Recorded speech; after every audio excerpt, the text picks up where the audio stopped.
महाभाव स्वरूपित्वं कृष्ण प्रिया वरीयसी प्रेम भक्ति प्रदे देवी राधिके तं नमाम्यहम् तप्त कंचन गौरांगी राधे वृंदावनेश्वरी वृषभानुसुते देवी प्रणमामि हरि प्रिये।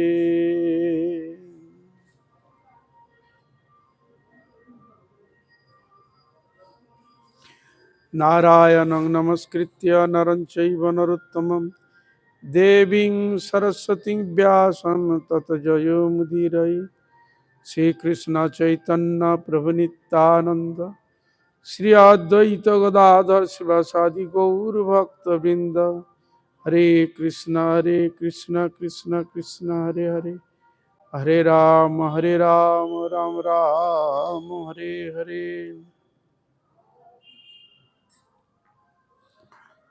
सर्वप्रथम आस्मदि गुरुपाद पद्म जगत गुरु नित्यलीला प्रविष्ट शिला भक्त वेदांत बावन गोसाई गुरु महाराज पाठक गोसाई गुरु महाराज भक्त प्रज्ञान के गोसाई ठाकुर सवार सतप्रभुपाद गौर किशोरदास बाजी महाराज भक्ति विनोद ठाकुर जगन्नाथ दास बाजी महाराज सारा गोस्वामी सपरिकर अद्वैत आचार्य प्रभु निताई चांद गौर चांद सपार्षद राधा विनोद बिहार जी भगवत अवतार जी उत्तरीय परिकर बिंद सकल अर्चामूर्ति समूह गंगा जमुना तुलसी महारानी भक्ति देवी भक्ति शास्त्र जो चरण कमलियाधमेर भक्तिपूर्ण अनंत अनंत করে সাষ্টাঙ্গ দণ্ডবত প্রণাম পূর্বক তাহাদের অহৈত কৃপা আশীর্বাদ প্রার্থনা করি। পরম পূজনীয় বৈষ্ণববৃন্দ বৈষ্ণবী বৃন্দা আমি সকলের চরণে অধমের যথাযোগ্য দণ্ডবত প্রণতি জ্ঞাপন পূর্বক আপনাদের অহৈত কৃপা আশীর্বাদ প্রার্থনা করি।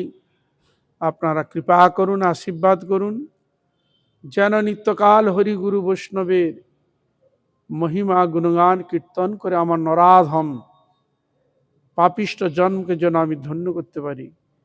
হইয়াছেন হইবেন প্রভুর যত দাস সবার চরণ বন্ধ দন্তে করি ঘাস। জয় শ্রীরাধে। আজকে অত্যন্ত শুভদিন, বিশেষ তিথি, মহাবিষ্ণুর অবতার শ্রীল অদ্বৈত আচার্যের শুভ আবির্ভাব তিথি।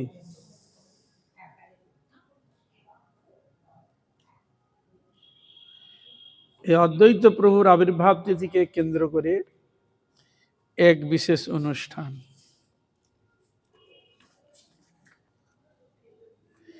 বন্দে তং শ্রীমদ অদ্বৈত আচার্যম অদ্ভুত চেষ্টিতম যস্য প্রসাদাৎ অজ্ঞপি তৎস্বরূপম নিরূপয়েত। যার অনুগ্রহে শাস্ত্র জ্ঞানহীন মূর্খ তার তত্ত্ব নির্ণয় করিতে পারে, সেই অদ্ভুত কর্মা শ্রীমদ অদ্বৈত আচার্যকে আমি বন্দনা করি। ওম অদ্বৈত আচার্যায় চরণ কমলেভ্যো নমো নমঃ। চরণ কমলেভ্যো নমো নমঃ।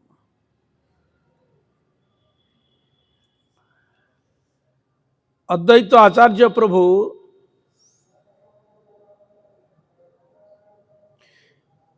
তিনি যদি না আসতেন তাহলে আমরা গৌর নিতাই তাদেরকেও চিনতাম না এবং হরিনামাশ্রয় করার, জানা বুঝবার সেরকম সুযোগ হতো না।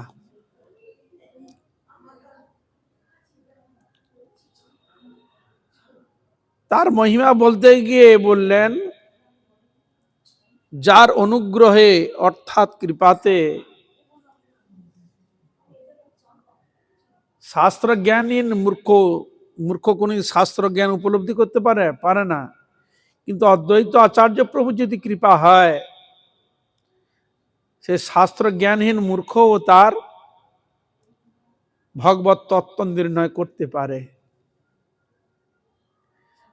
সেই অদ্ভুত অদ্বৈত আচার্য কে আমি বন্দনা করি, নমস্কার করি।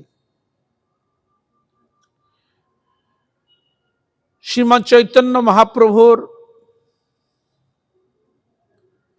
আসার বহু পূর্বে স্থানটাকে সুন্দরভাবে, ক্ষেত্রটাকে তৈরি করার জন্য শ্রীল অদ্বৈত আচার্য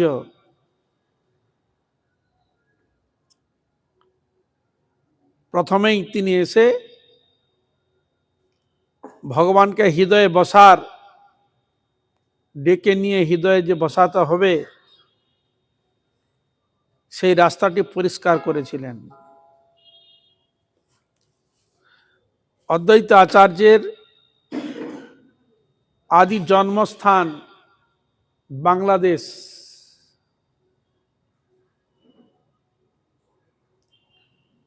পিতা কুবের পণ্ডিত, কুবের মিশ্র, মাতা আছে নাভা দেবী।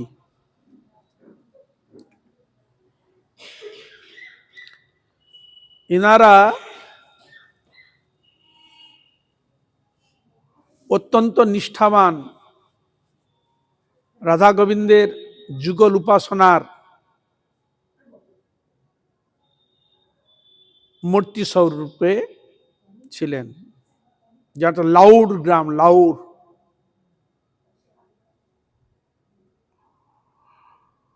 যখন অদ্বৈত আচার্য বয়স তখন অল্প,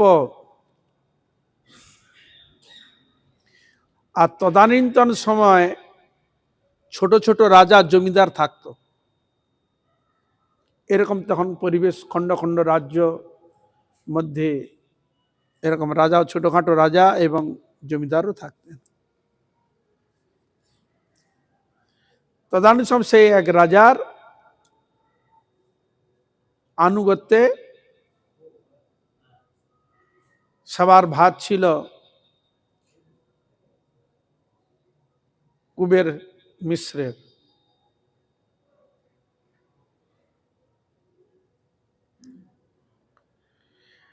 আর অতি অল্প বয়সে অদ্বৈত আচার্য তার জন্মের বৃত্তান্ত পূর্বে আলোচিত, সন্তান যখন তার হলো না, অত্যন্ত তিনি চিন্তান্বিত হলেন। কুবের পণ্ডিত, তাই তিনি শান্তিপুরে এসে উপস্থিত হলেন। বাবলা শান্তিপুর স্থান, নদীতে। ওখানে তিনি 6 মাস কঠোরভাবে ভগবানের আরাধনা করেন। হঠাৎ কুবের মিশ্র দেখলেন যে জল থেকে একটা নিত্য জ্যোতি প্রকটিত হয়ে ওর হৃদয়ের মধ্যে বিলীন হয়ে গেছে।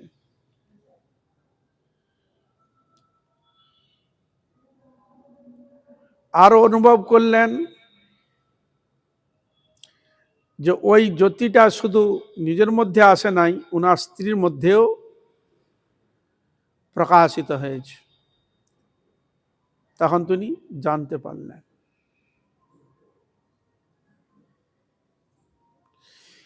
তাই তিনি,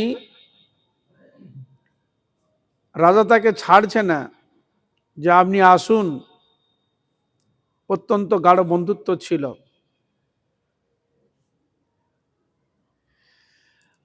তখন দৈববাণী হলো,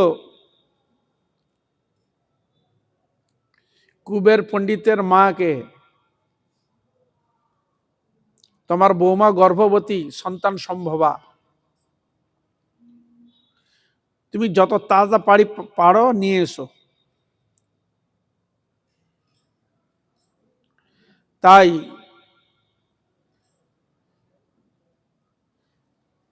স্বামী স্ত্রী উভয়েই পুনরায় বাংলাদেশে চলে যায়। তখন ভারত বাংলাদেশ একই, এর মধ্যে ভাগ হয়নি। কিছুদিন পর স্বপ্ন দেখছেন পিতা মাতা উভয়েই ঠিক ভোরে ব্রাহ্ম মুহূর্তে স্বপ্ন দেখছে যে তার গর্ভ থেকে যে সন্তান রয়েছে যেন চতুর্ভুজ, শঙ্খ চক্র গদা পদ্ম ধারণ করেছে। তিনি উপলব্ধি করলেন। তারপর কিছুদিন পর সন্তান প্রসব হলো। দেখতে খুব সুন্দর। তার মধ্যে জানিয়ে দিলেন, এখানে আমরা এর দ্বারা কি প্রমাণিত হয়, যদি ভক্ত সন্তান বা দেবত্ব ভাব কোন সন্তান বা সন্ততি কেউ যদি প্রাপ্ত হতে চান, অবশ্যই তাকে সাধন ভজন করতে হবে, হরি আরাধনা করতে হবে, হরির প্রসাদ, হরির চরণামৃত দিয়ে সন্তানকে জগতে আনতে হয়। ওই সন্তানের দ্বারা জগতের মঙ্গল, ভক্তিপরায়ণ জগতের মঙ্গল সাধন করে থাকে। তাই এক্ষেত্রে ঠিক সেই রূপ প্রকট হলো। আর জানলো যে আমার সন্তান সাধারণ কেউ নয়। একটু বড় হয়েছে, পিতামাতা ইচ্ছা হলো একটু তীর্থ দর্শনে যাবে, তীর্থ স্নান করবে। গঙ্গা, যমুনা, সরস্বতী, নর্মদা ইত্যাদি তীর্থে স্নান করা হৃদয়ে ভাব প্রকট হলো।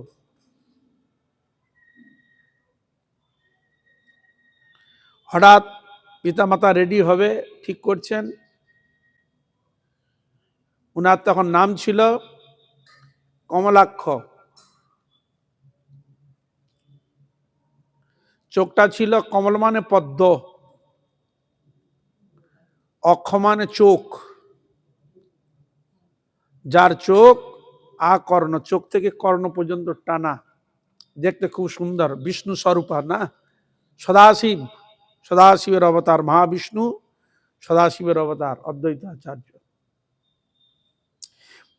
বলে পিতামাতা তোমাদের যেতে হবে না, আমি তোমাদের এখানে তীর্থ আনয়ন করে দেব। ওখানে একটা নদী ছিল, শুষ্কামত জল বিশেষ প্রকাশিত হলো না। অতএব যে তুমি চিন্তা করো আগামী কাল আসবে, গঙ্গা এখানে প্রকটিত হবে, কি করে বুঝবা? তুমি স্রোত দেখতে হবে, কিন্তু শুকনো তো জল নাই। বলে উজানের জল আসবে, আর দেখবে খুব উথাল পাতাল হবে, জানবে গঙ্গা সকল তীর্থ আনন্দে এসছে তোমাদের মতো ভক্তর সান্নিধ্য লাভ করার জন্য। সত্যি সত্যি একবার উজান হয়ে চলে এসছে। পণ করেছিলেন, আমি আনবো, তুই পারবি বাবা আনতে? বলে হ্যাঁ আমি পারবো। পণ করলে হ্যাঁ আমি শিওর আনবো। এই পণ করেছিলেন। আর গঙ্গা এসে প্রকট হলো, সকল তীর্থ প্রকট হয়ে গেল। বাবা কি করবে, যখন সকল তীর্থ প্রকট হয়েছে তুমি স্মরণ করো সব তীর্থকে, দেখবে সব তীর্থের তুমি দর্শন পাবে। পিতামাতা তাহারা ভক্তি সহকারে প্রত্যেকটি তীর্থের নাম করতে করতে স্মরণ যুক্ত সব তীর্থকে তারা দর্শন করলেন, ভক্তিভাবে তাদেরকে পুজো করলেন, জল মস্তকে প্রণাম করলেন, প্রণাম করে জলে অবগাহন করলেন। আর অদ্বৈত আচার্য এহেন অসাধ্য সাধনকে তিনি করেছিলেন বলে এই জন্য তীর্থের নাম দেওয়া হলো পণ করে পনা তীর্থ। তীর্থের নাম হলো পনা তীর্থ, পণ করে তীর্থকে আহ্বান করেছিলেন।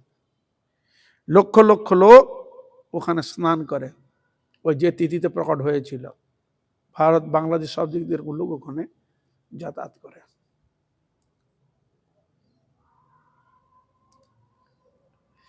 অদ্বৈত আচার্য যেহেতু বাবা রাজার আন্ডারে কাজ করে, তার একটি রাজার একটি সন্তান ছিল, সন্তানের সঙ্গে দুজনে একই রকম বয়স, তো বন্ধুত্ব হয়। ওনাদের বহু পুরনো কালী রয়েছিল, কালী মন্দির।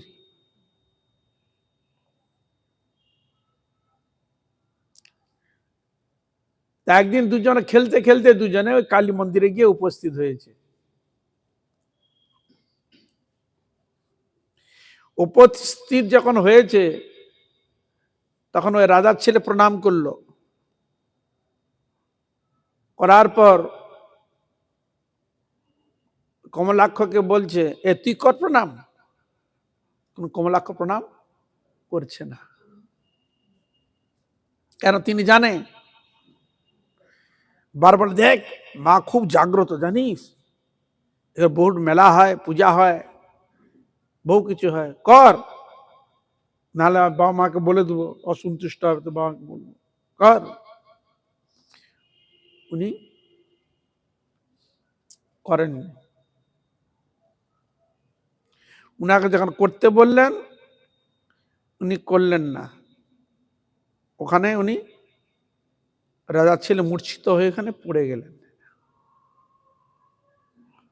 আর যেই পড়ে গেছে অদ্বৈত আচার্য, ছোট তো কমলাক্ষ, ঘুরতে ঘুরতে গিয়ে মন্দিরের পিছনে লুকিয়ে গেছে, ঝোপ জঙ্গলের মতো ছিল।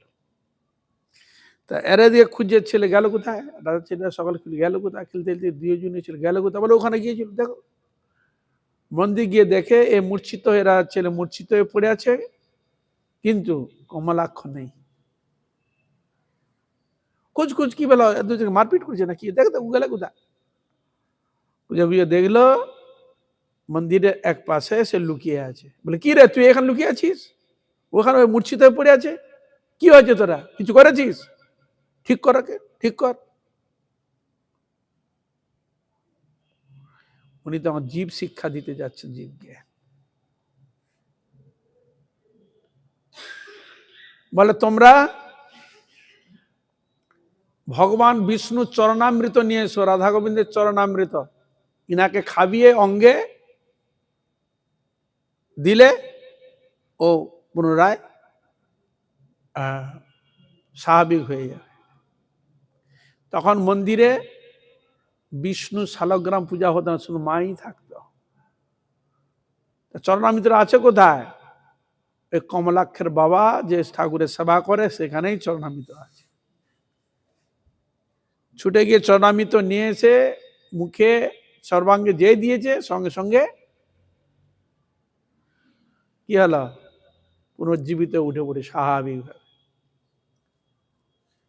ওকে জিজ্ঞাসা, কি রে তুই এইভাবে পড়ে গিয়েছিলি কেন, বলো আমি তো প্রণাম করলাম, ওকে বললাম তুই প্রণাম কর, করার পর আমি এই মূর্ছিত পড়ে আর কিছু বুঝতে পারি না।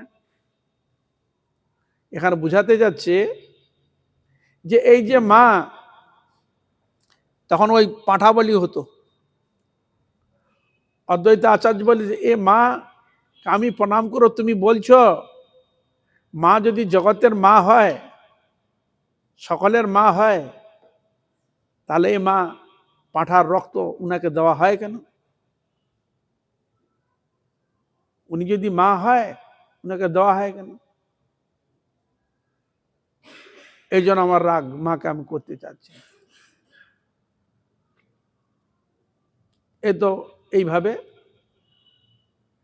চলে গেল। সেদিন থেকে একটা প্রতিজ্ঞা করা হলো যে ওই মন্দিরে পরবর্তীকালে বলছি আর একদিন মেলা হয়েছে, সে মেলাতে রাজা সকলে এসে উপস্থিত হয়েছে, প্রণাম করছে, আর কমলাক্ষ প্রণাম করছে না। বলে এই প্রণাম কর, রাজা প্রণাম করছে, সকলে প্রণাম করছে, প্রণাম কর তুই।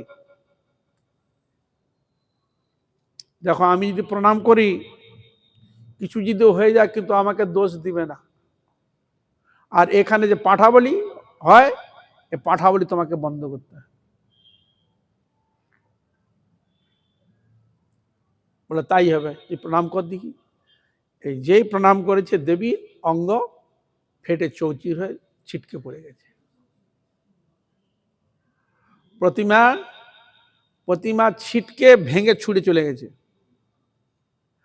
এই অশুভ দেখে সেই দিন থেকে বললেন যে এখান থেকে আর পাটাপালি হবে না। কেন?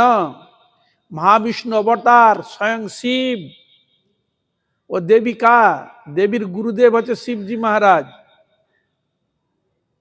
গুরুর প্রণাম নিবে?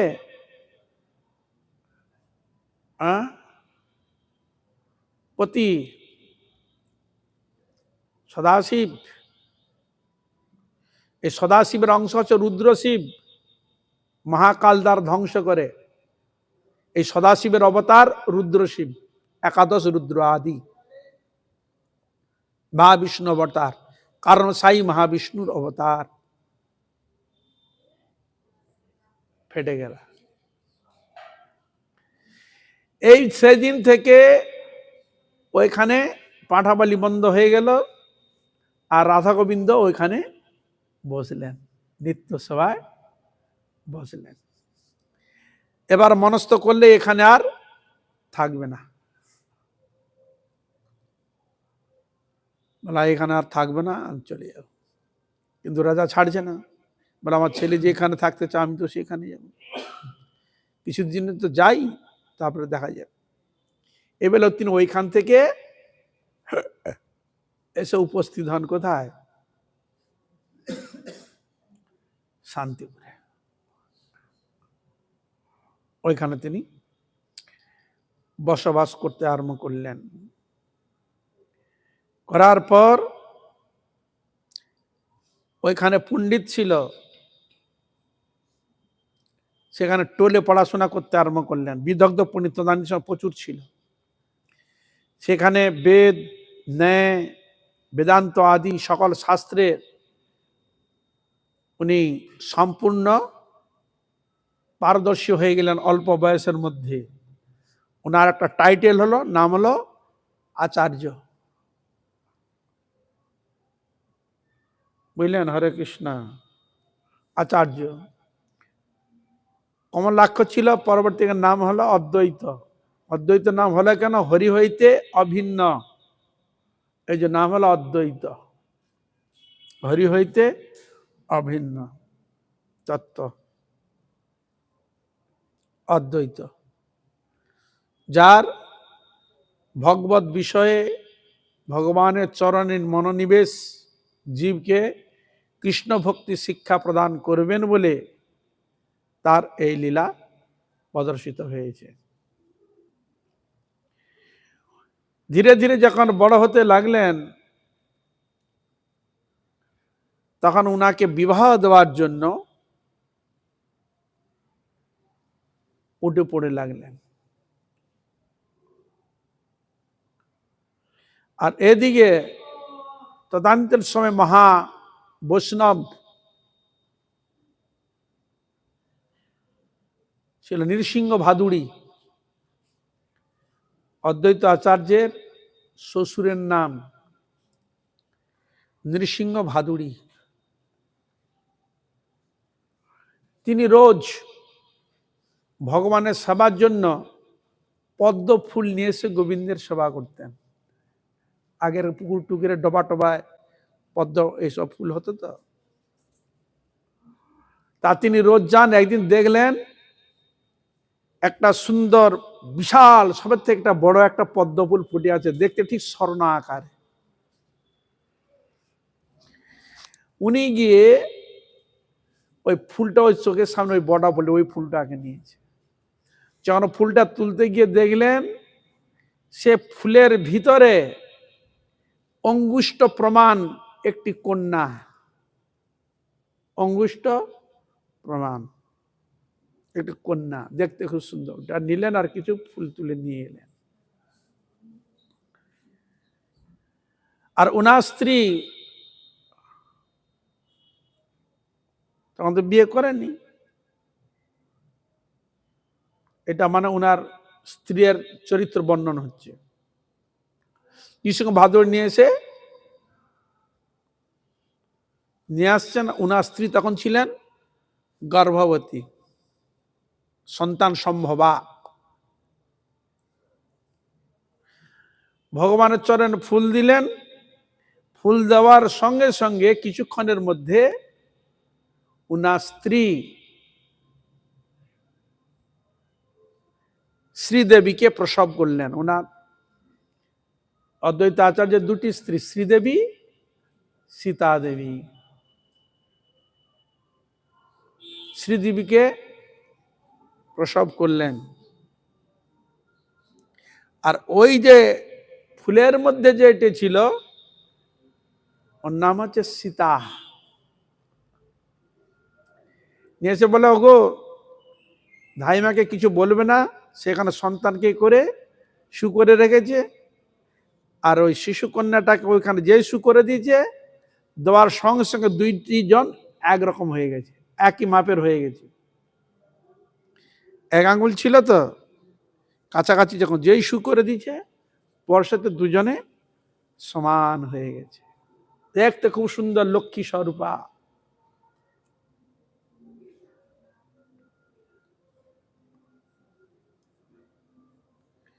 যোগমায়া, তার আর এক স্বরূপ সীতা। এইভাবে হলো এদের জন্ম। সীতাকে যেমন পেয়েছিলেন জনক ঋষি হাল করতে গিয়ে, অজন্মা, তার নাম রেখেছিল সীতা। তা ইও অজন্মা, তাই তার নাম রাখে সীতা। আর আর এই মেয়েটা জন্ম যে গ্রহণ করলো, এক সংস্পর্শে সেও আরো সুন্দর লক্ষ্মী স্বরূপা প্রকট হয়ে গেল। নাম হলো শ্রীদেবী, শ্রীমানের লক্ষ্মী স্বরূপা।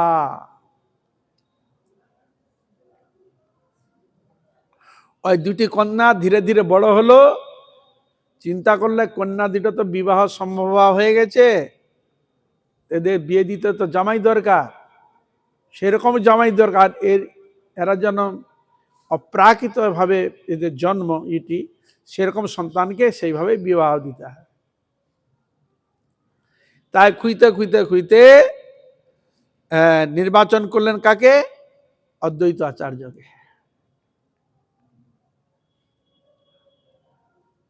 সেখানে বিয়ে করলেন, সীতা দেবীর সঙ্গে বিয়ে ঠিক হয়ে গেছে। তখন ওনারা চিন্তা করলেন, তাহলে এই কন্যাটি কার সঙ্গে বিবাহ দেবো, এই তো যথার্থ যোগ্য। তখন একসঙ্গে দুইজনকে বিবাহ দেয়, শ্রীদেবী আর সীতা দেবী। এনার কয়েকটি সন্তান হয়, বড় হয় সন্তান। ওইখান থেকে কিছুদিন পরে এধার ওধার শাস্ত্র আলোচনা ইত্যাদি করতে লাগলেন। শিল মাধবেন্দ্র পুরীপাদ তিনি বিভিন্ন জায়গায় তীর্থ পর্যটন করতে করতে কিছুদিন গিয়েও কাছাকাছি এসে হাজির হয়ে গেল। অদ্বৈত আচার্য প্রভু উনার কাছে দীক্ষা নিলেন। আর মাধবেন্দ্র পুরীপাদের এক সন্তান ছিল, অল্প বয়সে জন্ম দিয়ে স্ত্রী দেহত্যাগ করে। সেই সন্তানটি কাছে ছিল, বলে আমি তো একজন ত্যাগী সন্ন্যাসী, আমি কোথায় যাব, তুমি এই সন্তানটাকে রাখো অদ্বৈত। তখন অদ্বৈত আচার্যের কাছে রেখে দেয়। তখন তিনি নির্বিঘ্নে সাধন ভজনে তিনি চলে যান। তিনি বিভিন্ন জায়গায় পরিভ্রমণ করেছে অদ্বৈত আচার্য, তীর্থ পর্যটনে গিয়েছেন ভারতবর্ষে, বিভিন্ন জায়গায় তীর্থ পর্যটন করলেন।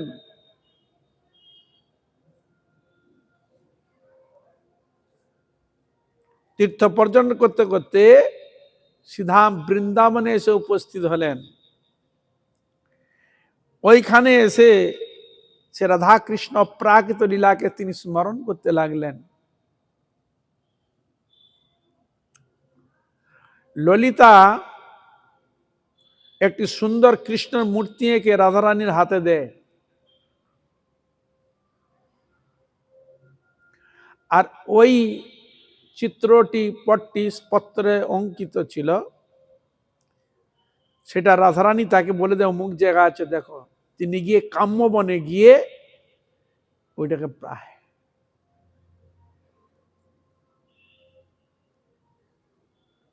নিয়ে এসে তিনি সভা স্থাপন করেন। কোথায়? যেখানে বলা অদ্বৈত বট, বৃন্দাবনে হচ্ছে অদ্বৈত বট, যেখানে অদ্বৈত ঠাকুর যেখানে বিশ্রাম করে স্থাপন করেছিলেন, নাম হচ্ছে অদ্বৈত বট, অষ্টসখী মন্দিরের পাশে, কালীদহ। গিয়েছো বৃন্দাবনে? কে গিয়েছো তোমরা? কে দেখেছো অদ্বৈত বট? তুমি দেখেছো? আর কেউ বলছে না। ওখানে অদ্বৈত বট অষ্টসখীর মন্দির রয়েছে, ওইখানেই অদ্বৈত আচার্য কিছুদিন পর ওখানে ভগবানের সেবা করতে করতে সেবকের হাতে দিয়ে তিনি চলে আসেন। তখন ছিল মুসলমান পিরিয়ড, অনেক মন্দির ভেঙেছে, ঠাকুর বিগ্রহ অনেক কিছু ভেঙেছে।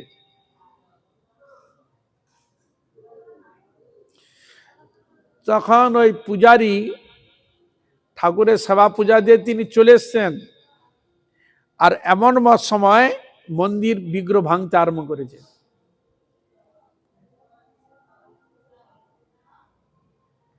পূজায় তো হায় হায় করে ঠাকুর কোথায় গেল, ঠাকুর গেল, ঠাকুর ভেঙে টেঙে দিবে, খুব চিন্তান্বিত হয়েছে। কিন্তু এই সময় তো এসেছে, আর তো যাওয়া যাবে না। করার পর সেখানে মন্দিরকে দিলে সব ভেঙে টেঙে দিয়ে করেছে, অনেক জায়গা মন্দির ইটে সব ভেঙে দিয়েছে, বিগ্রহটা ভেঙে দিয়েছে। আর পূজারী কাঁদতে আরম্ভ করেছে, হায় হায়, অদ্বৈত আচার্য প্রভু আমাকে সেবা দিয়ে গেলেন, আর আমি এমন হতভাগা, আমার প্রভুকে আমি রক্ষা করতে পারলাম না। খুব অঝোর নয়নে কাঁদছে, অঝোর নয়নে কাঁদছে, ঠাকুর কৃপা কর, না হলে আমি যমুনার ঝাঁপ দিয়ে প্রাণ বিসর্জন করব, তোমার জন্য তুমি কৃপা করো। খুব কাঁদতে আরম্ভ করেছে। আজকে খবর টবর সব জায়গায় এদিকে হয়ে গেছে। তখন দেখলেন স্বপ্নে বলছে, পূজারী তুমি চিন্তা করো না, ওরা যখন ভাঙতে আসছিল আমি ছুটে গিয়ে, তুমি যেখানে ওই রোজ পূজা হয় ওই ফুল যেখানে ফেলা স্তূপ হয়ে যায় না, ফুল ফেলাতে ফেলাতে স্তূপ হয়ে যায় এক গাদা, ওইটার মধ্যে ঠাকুর ঢুকে গিয়েছিল। ফুলের স্তূপের মধ্যে ঠাকুর ঢুকে গিয়েছিল। বলে আমি এখানে আছি, তুমি চিন্তা করো না। খুঁজে গুলো সে ঠাকুরকে পুনরায় প্রকাশ করো। নাম হলো মদন গোপাল। অদ্বৈত আচার্য বিভিন্ন স্থানে দাঁড় করে তখন চলে এলো। পরবর্তী সময় ওই ঠাকুর আবার পূজা করতে যখন পারবে না, তখন মথুরা চৌবে বাড়িতে, মথুরা চৌবে মানে চতুর্বেদী, ঋক, সাম, যজু, অথর্ব, এই চারটা বেদ যিনি অধ্যয়ন করে তাকে বলা হয় চতুর্বেদী। যিনি তিনটে বেদ অধ্যয়ন করে তাকে বলা হয় ত্রিবেদী। যিনি দুটো বেদ অধ্যয়ন করে তাকে বলা হয় দ্বিবেদী। এই বেদ তারা আলোচনা করত। সেই চৌবের বাড়িতে ওই সভা পূজা করে, আর ওইখানে ওই মদন গোপাল বাচ্চার সঙ্গে খেলাধুলা করে। পরবর্তীকালে সনাতন গোস্বামী যখন যায়, ওনার মাধ্যমে ঠাকুর চলে আসেন। যা গেল। এই হলো সে অদ্বৈত আচার্য। বিভিন্ন জায়গায় ওইভাবে ঘুরতে ঘুরতে করতে করতে তিনি এসে উপস্থিত হন শ্রীধাম বৃন্দাবনে। ইচ্ছা করলেন এখানে সাধন ভজন করব, আকাশবাণী হলো না তুমি তাড়াতাড়ি যাও, কলিযুগের মানুষ, তাদেরকে উদ্ধার করতে হবে, তাদেরকে প্রেম প্রদান করতে হবে, তাড়াতাড়ি যাও, তোমার জন্য প্রতীক্ষা করছে, যাও।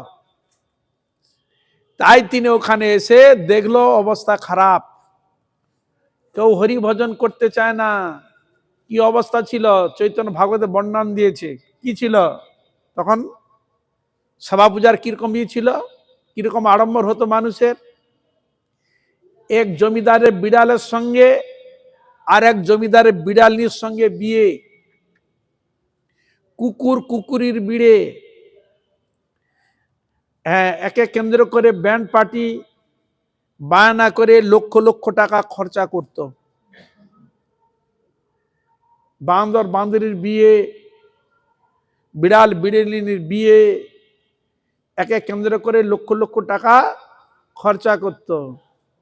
আর তখন ছিল তন্ত্র সাধনের বিরাট, এক একটা ঠাকুর 30-40 হাত এরকম পূজা করতো। মড়ার মাথায় মদ রেখে ঢেলে খাচ্ছে খুলিতে, মড়ার মাথায় খুলিতে মদ ঢেলে খাচ্ছে, বলছে আমি মায়ের প্রসাদ খাচ্ছি।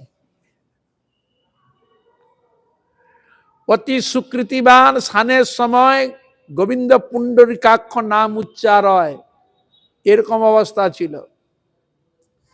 অদ্বৈত আচার্য তিনি চিন্তা করলেন যে আমাকে এর কিছু ব্যবস্থা নিতে হবে। তাই তিনি রোজ শালগ্রাম শিলায় তুলসী আর গঙ্গা জল দিয়ে ভগবান গোবিন্দকে ডাকে বারবার, প্রভু আপনি আসুন, জগৎজীবকে উদ্ধার করুন, আমি না এলে এই একে ম্যানেজ করা যাবে না। আর তখন আরো তিনি স্থির সিদ্ধান্ত নিয়ে, প্রভু তুমি যদি না আসো তাহলে শঙ্খ চক্র গদা পদ্ম ধারণ করে আমি জীবকে কি করব, রক্ষা করব। শঙ্খ চক্র নিয়ে আমি সেরকম রূপ ধারণ করব, এরকম প্রতিজ্ঞা করে নিয়েছি।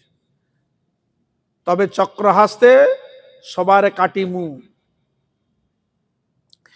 এই কঠিন ভাবে ভগবানের আরাধনা করে তুলসী। আর ওইগুলো গঙ্গাতে, আর গঙ্গাতে উজানে উল্টো দিকে চলে যায়, উল্টো দিকে চলে যাচ্ছে, উল্টো দিকে চলে যাচ্ছে তুলসী ফুল। আর খোঁজ করতে করতে যাচ্ছে যে ঘাটের মধ্যে স্বয়ং সচিমাতা স্নান করতেন, সেখানে দেখছে এরকম কোনোদিন আসেনি, চল দিচ্ছে এরকম পাক খাচ্ছে, হ্যাঁ যেন সচিমাকে প্রদক্ষিণ করছে, ঘুরছে, আবার ঠেলে দে, আবার এসে ঠুলছে, নাভি স্পর্শ করছে। তখন অদ্বৈত আচার্য বুঝতে পারলেন যে আমি যার আরাধনা করছি প্রভু নিশ্চয়ই এই সচিমাতাকে অবলম্বন করে জগন্নাথ মিশ্রের বাড়িতেই ভগবান প্রকটিত হবে। তখন তিনি ওই বারবার আসতে দেখে আঁচলটাকে এরকম করে নিয়ে তুলে নিয়ে হৃদয়ে স্পর্শ করে চলে আসে, এসে জিজ্ঞাসা করছে, ওগো এরকম তো কোনোদিন হয়নি। জগন্নাথ মিশ্রকে সচিমা জিজ্ঞাসা করছে, এরকম তো দেখিনি, এরকম তাজ্জব ব্যাপার, এরকম হয়েছে কেন, কি ব্যাপার? উনি তখন মুচকি হাসলেন, বলে কেন, বলো কি? বলে আমিও স্বপ্নে দেখেছি, আজকে স্বপ্ন দেখেছি দিব্য গৌর বর্ণ কৃষ্ণ বর্ণ দুটি এক হয়ে অপ্রাকৃত দিব্য মূর্তিতে কে যেন আসবে। নিদায় গৌর প্রেমানন্দ। তাই শ্রীমান চৈতন্য মহাপ্রভু তিনি তার বক্তব্য বলতে গিয়ে এই অদ্বৈত ঠাকুরকে বলেছিলেন, ভক্তগণের কাছে বলেছিলেন, সুতিয়া আছিনু আমি ক্ষীর সাগর ভিতরে, নিদ্রা ভঙ্গ হইল মোর নাড়ার অহংকারে। এ নাড়া আমার সিংহাসনকে নাড়িয়েছে, এই জন্য অদ্বৈত প্রভুকে বলা হয় গৌরানা ঠাকুর বা নাড়া। নাড়া মানে নাড়ি দিয়েছিল, সিংহাসনকে নাড়ি দিয়েছিলেন নাড়া। আর তিনি গৌর হরিকে তিনি নিয়ে এসেছিলেন বলে এই জন্য অদ্বৈত আচার্যকে বলা হয় গৌরানা ঠাকুর।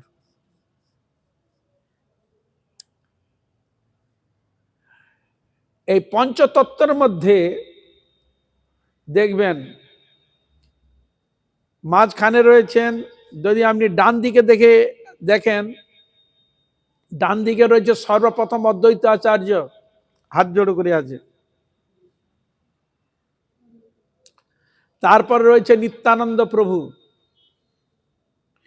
মাঝখানে রয়েছে শ্রীমৎ চৈতন্য মহাপ্রভু, বাঁ পাশে রয়েছে অদ্বৈত আচার্য প্রভু, নাই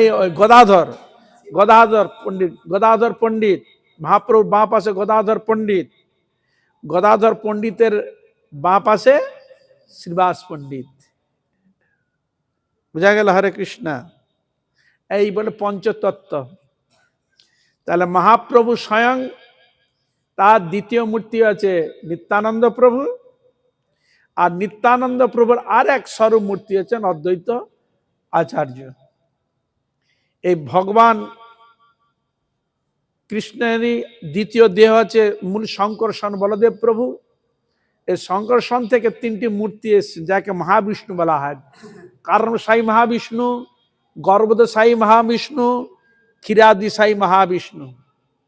এই যে তিনটি, এই মহাবিষ্ণুর অবতার হচ্ছে এই অদ্বৈত আচার্য, যাকে সদাশিব বলা হয়। হচ্ছে বিষ্ণু তত্ত্ব, বুঝলেন?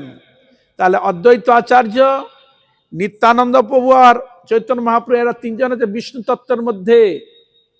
এই জন্য ইনাদের চরণে তুলসী দেওয়া যায়। অদ্বৈত আচার্যের চরণে, নিত্যানন্দ প্রভুর চরণে, মহাপ্রভুর চরণে, এই তিনটার মধ্যে। আর পাশে যে রয়েছে তিনি কে? গদাধর। ইনি হচ্ছে রাধারানীর আর এক স্বরূপ, গদাধর পণ্ডিত। আর পাশে রয়েছে শ্রীবাস পণ্ডিত, যাকে পূর্বলীলা বলা হয় নারদ ঠাকুর। নারদ ঠাকুর গৌর লীলায় শ্রীবাস পণ্ডিত রূপে, রাধারানীর আর এক স্বরূপ মূর্তি গদাধর পণ্ডিত রূপে। আর অস্ত্র কি ছিল? অস্ত্র হচ্ছে হরিনাম। তাহলে মহাপ্রভু স্বয়ং এলেন। শক্তি হচ্ছে গদাধর পণ্ডিত, ভক্ত হচ্ছে শ্রীবাস পণ্ডিত আদি, রূপ সনাতন আদি সব ভক্ত। আর অস্ত্র হচ্ছে হরিনাম। হরে কৃষ্ণ কৃষ্ণ কৃষ্ণ হরে হরে, হরে রাম রাম রাম হরে হরে। এই পঞ্চতত্ত্ব রূপে শ্রীমান চৈতন্য মহাপ্রভু তিনি প্রকটিত হয়েছিলেন। আর সেই ভগবান অদ্বৈত আচার্য, ইনি মহাবিষ্ণু, ইনার মাধ্যমে ভগবান গোবিন্দ জগৎকে সৃষ্টি করেছিলেন। এই মহাবিষ্ণুর ইক্ষণের দ্বারা মায়াপতি যখন ইক্ষণ করে, তখন ব্রহ্মাণ্ডকে প্রসব করে।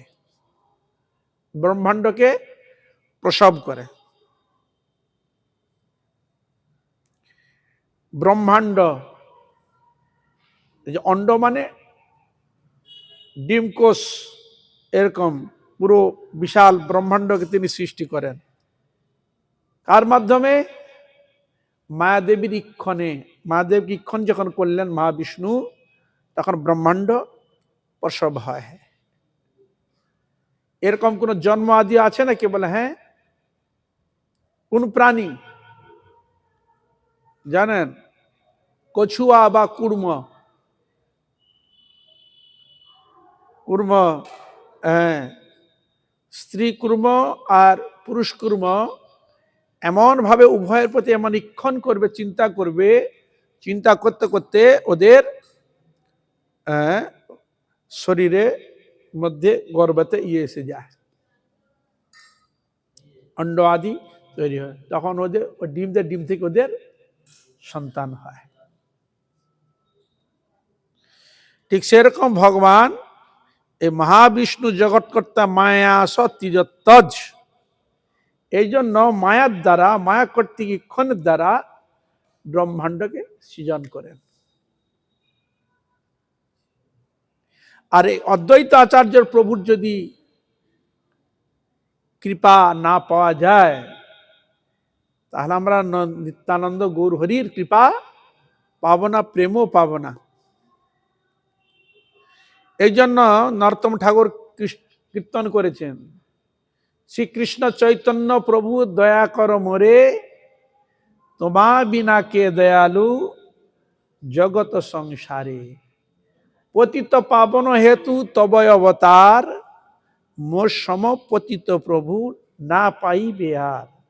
হাহা প্রভু নিত্যানন্দ প্রেমানন্দ সুখী, তারপরে কৃপাবলোকন করো, আমি বড় দুঃখী, দয়া করো সীতাপতি অদ্বৈত গোসাই, তব কৃপা বলে পাই চৈতন্য নিতাই। পেয়েছ? তব কৃপা বলে পাই চৈতন্য নিতাই। মহাপ্রভু নিজ শক্তি পণ্ডিত গদাধর, শ্রীনিবাস হরিদাস মোরে কৃপা করো। হাহা স্বরূপ সনাতন রূপ রঘুনাথ, ভট্ট যুগ শ্রীজীবহা প্রভু লোকনাথ। দয়া কর শ্রীআচার্য প্রভু শ্রীনিবাস, রামচন্দ্র সঙ্গ মাগে নরোত্তম দাস। এই হলো অদ্বৈত আচার্য প্রভু। তিনি হচ্ছেন এ গৌর হরিকেই তিনি আনয়ন করেছিলেন। এই গৌর হরির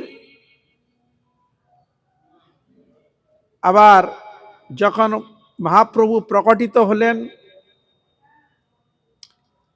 কবে হলেন? পূর্ণিমা, ফাল্গুনী পূর্ণিমা চন্দ্রগ্রহর দিনে হরিনাম সংকীর্তন সহযোগে মহাপ্রভু এই জগতে প্রকট হলেন। কেন না জগৎজীবকে কৃষ্ণ প্রেম, কৃষ্ণ নামে সবাইকে প্রেমে ডুবাবে। মহাপ্রভু প্রকট হলেন। মহাপ্রভু যখন ধীরে ধীরে তার লীলাকে যখন প্রকাশ করলেন, অদ্বৈত আচার্য প্রভু যেদিন মহাপ্রভু প্রকট হলেন, সেদিন অদ্বৈত আচার্য শান্তিপুরে খুব লম্পঝম্প করছেন। হরিদাস ঠাকুর, নিত্যানন্দ সকলে হুঙ্কার দিতে আরম্ভ করেছে। জিতলু জিতলু বলে বারবার।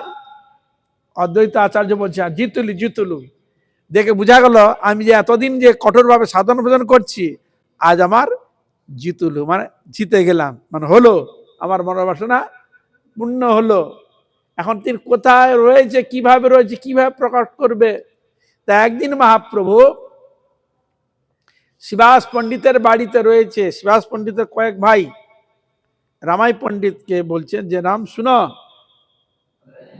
অদ্বৈত আচার্য প্রভুকে বলো তুমি যার জন্য এত তপস্যা আরাধনা করেছ সেই এসেছে, যাও। যথাসময় নন্দন আচার্য কার ভবনে লুকিয়ে গিয়েছিলেন। উনি যখন ডাকতে গেলেন, বলে আপনি যাকে এতদিন করে তিনি এসেছেন, আপনাকে আহ্বান করছেন, বলো তুমি যাও। সে যদি সত্যি যদি আসে, আমি কোথায় লুকিয়ে আছি তিনি বলবেন এবং তিনি আমাকে নিশ্চয় বের করে নিয়ে আসবেন। পরীক্ষা করছেন। হ্যাঁ, অদ্বৈত আচার্য প্রভু লুকিয়ে গেলে এলেন না। তখন ওনাকে জিজ্ঞাসা, পণ্ডিতের ভাইকে জিজ্ঞাসা কর কি হলো, এলো না কেন? বলো বুঝতে পেরেছি, অদ্বৈত আমাকে পরীক্ষা করতে চায়। অদ্বৈত আমাকে পরীক্ষা করতে চায়। আর সত্যি তাই তো, এই জগতে কিছু জিনিস করতে গেলে ঠিক ঠিক পরীক্ষা নিরীক্ষা করাই ভালো, না ঠকতে হয় না। যদিও তিনি হন, নিশ্চয়ই আমি কোথায় কি করছি, লুকিয়ে আছি, সে নিশ্চয়ই আমার হৃদয়ের ভাব জানবে। হ্যাঁ, তো মহাপ্রভু গিয়ে তাকে বের করে নিয়ে এলেন। তখন তিনি বুঝলেন যে হ্যাঁ আমার প্রভু এসেছে। তখন তিনি প্রণাম করেছিলেন, নমো ব্রহ্মণ্য দেবায় গো ব্রাহ্মণ হিতায় চ জগদ্ধিতায় কৃষ্ণায় গোবিন্দায় নমো নমঃ। মহাপ্রভু যখন মহাপ্রভু আবার গুরু রূপে অদ্বৈত আচার্যকে শ্রদ্ধা করতেন। আর এই অদ্বৈত আচার্য প্রভু তিনি মহাপ্রভু শাসন নিতে চান।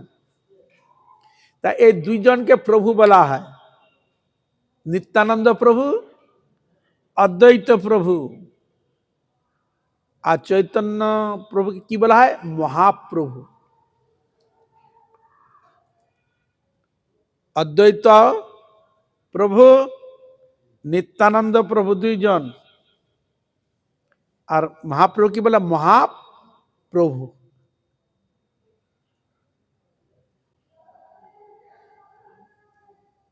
নিত্যানন্দ অদ্বৈত প্রভুর দুই অঙ্গ লইয়া প্রভুর যত কিছু রঙ্গ। নিত্যানন্দ অদ্বৈত মহাপ্রভুর দুই অঙ্গ, এই দুই অঙ্গ লইয়া প্রভু যত কিছু রঙ্গ, যা কিছু লীলার সব কিছু এই দুইজনকে নিয়েই বিশেষ তার লীলা প্রদর্শন করেছিলেন। সেই মহাপ্রভুর শাসন পাওয়ার জন্য অদ্বৈত প্রভু অনেক লালায়িত, অনেক লীলা প্রদর্শন করেছিলেন। তার উদাহরণ চৈতন্য ভাগবত আলোচনা করলে আপনারা অনেক কিছু পাবেন। তো এখানে তাৎপর্য হচ্ছে এই, তাহলে অদ্বৈত আচার্য হচ্ছে মহাবিষ্ণু তত্ত্বইনি, সাক্ষাৎ সদাশিব মহাবিষ্ণুর অবতার। এই অদ্বৈত প্রভুর কৃপা না পেলে আমার নিত্যানন্দ প্রভু গৌরহরি কৃপা আমরা পেতে পারি না। আর নিত্যানন্দ গৌরহরি কৃপা যদি না পাওয়া যায়, তাহলে ব্রজে রাধা কৃষ্ণের সেবা সহজে পাওয়া যায় না। আর এই অদ্বৈত আচার্য প্রভুর মাধ্যমে জগৎকে শিক্ষাও প্রদর্শন করেছেন, যেন কোন সাধুগুর চরণে যেন অপরাধ না হয়। যখন এই অদ্বৈত আচার্য প্রভু টোল খুলেন, এই টোলে পড়াশোনা করেছিলেন চৈতন্য মহাপ্রভুর অগ্রজ বিশ্বরূপ প্রভু। এই বিশ্বরূপ এই টোলে পড়াশোনা শাস্ত্র আলোচনা করে তিনি জানতে পারলেন যে সংসার হচ্ছে দুঃখময়, সংসারে যে জড়িত হয়ে যায় আমার হরি আরাধনা হবে না।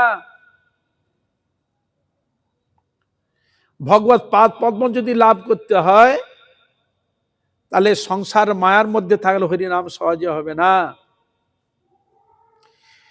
তাই তিনি মনস্থ করলেন সংসার করবে না। কিন্তু সচিমা আর জগন্নাথ মিশ্র চিন্তা করছেন, বলে না, একে সংসার তাড়াতাড়ি দিতে হবে, না আবার চলে যাবে। তাই ভিতরে ভিতরে কন্যা দেখা আরম্ভ চলছে, ঘটকের মাধ্যমে কন্যা দেখা আরম্ভ চলছে। কোনো কারণবশত যখন জানতে পারলে পিতা আমাকে সংসারে আবদ্ধ করার জন্য সবের থেকে বড় বেড়ি লোহারও হতে পারে, সোনারও হতে পারে, রূপারও হতে পারে, মুক্তার যার হতে পারে, কিন্তু বেড়ি তো বেড়ি, নামটা হচ্ছে বেড়ি। সোনার শিকল, লোহার শিকল, শিকল তো শিকলই। হ্যাঁ, এই জানতে পেরে তিনি আগে থেকে হরি ভজন করার জন্য তিনি চলে গিয়েছিলেন। নাম হয়েছিল, সন্ন্যাসের নাম শঙ্করারণ্য। ইনাকে বলা হয় নিত্যানন্দ প্রভুর দ্বিতীয় দেহ।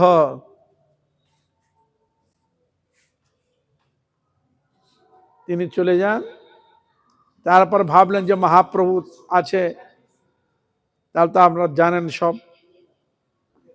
তার এই অদ্বৈত আচার্য আমাদের প্রতি যেন এইভাবে কৃপা করেন,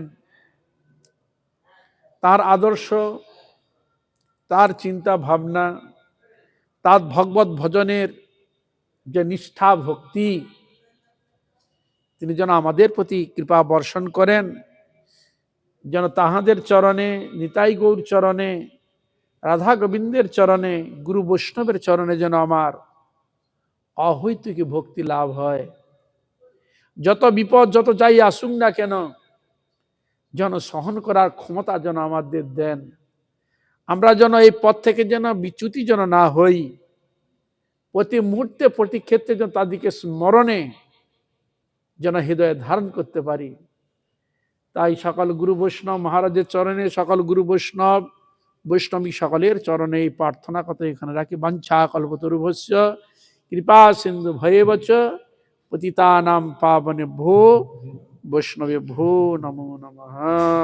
और अद्वैत आचार्य प्रभु की, शांतिपुरनाथ सीतापति की, शांतिपुरनाथ सीतापति की जय, श्री देवी की, सीता देवी की, अच्युतानंद प्रभु की, हरिनाम संकीर्तन की, कलियुग पावन अवतारी श्रीमान चैतन्य महाप्रभु की, राधा गोविंद देव की, राधा विनोद बिहारी जीव की जय, श्रील भक्तानंद बामन गोस्वामी गुरु महाराज की, पाठक गोस्वामी गुरु महाराज की, सपार्षद भक्ति प्रज्ञान केशव गोस्वामी ठाकुर की, सपार्षद प्रभुपाद की, हरि गुरु वैष्णव की, उपस्थित सकल भक्त बिंद की, निताई गौर प्रेमानंदे।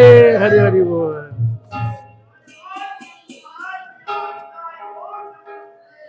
हरे कृष्णा कृष्णा कृष्णा हरे हरे, हरे राम राम राम हरे हरे।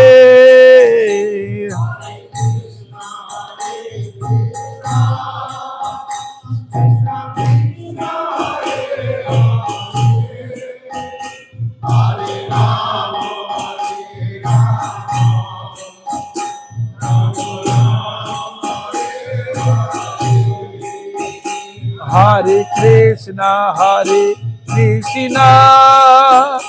कृष्णा कृष्णा हरे हरे, हरे राम राम राम हरे हरे।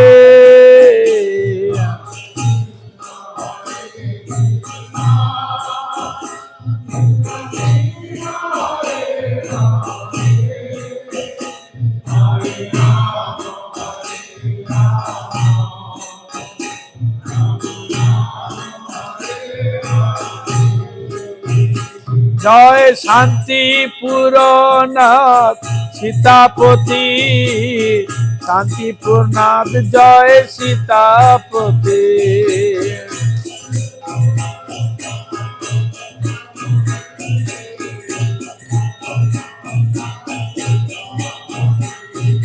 कृपा कर मोरे दया कर, कृपा कर मोरे दया कर।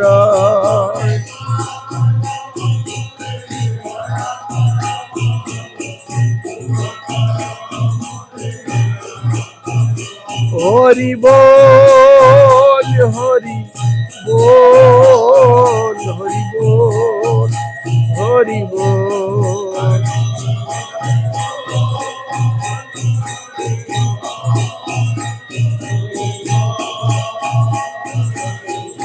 निताई गौर हरि बोल हरि बोल हरि बोल हरि बोल।